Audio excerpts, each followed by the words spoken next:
My name is Diana, and I have been married to my husband, Michael, for 15 years. We have two beautiful children, ages 12 and 9. We live in a quiet suburban neighborhood in a house we built together, or so I thought. 3 weeks ago, I discovered that my husband has another family, and they live 2 doors down from us. Let me start at the beginning. About 2 years ago, new neighbors moved into the house at the end of our street. A woman named Vanessa with a daughter about 7 years old. I remember thinking she seemed nice but private.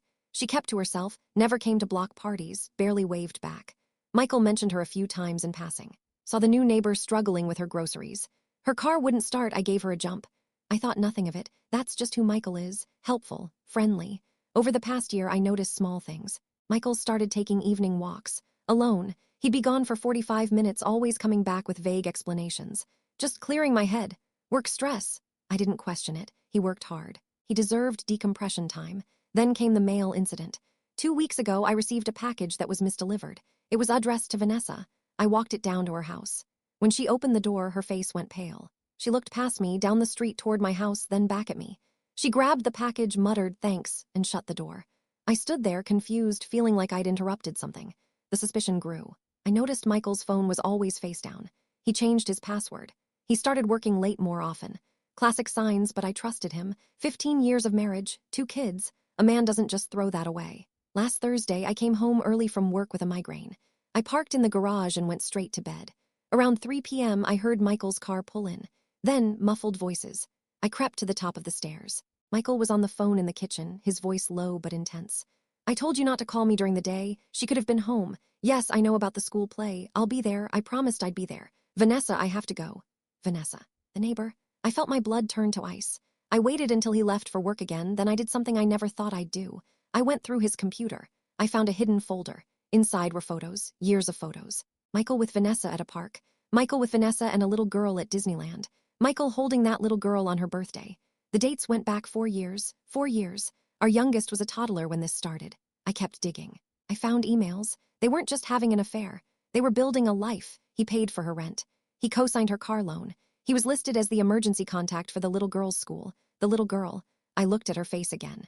Those eyes, that smile. She looked exactly like my son did at that age. I confronted Michael that night after the kids were asleep. I laid the photos on the kitchen table. I said one word.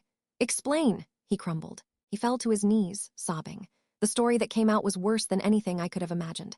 Vanessa wasn't just a mistress. She was someone he'd known before we married. They'd reconnected at a conference 5 years ago. The little girl, Lily, is his daughter. She's 7. She lives 2 doors down. He has been splitting his life between 2 families for half a decade.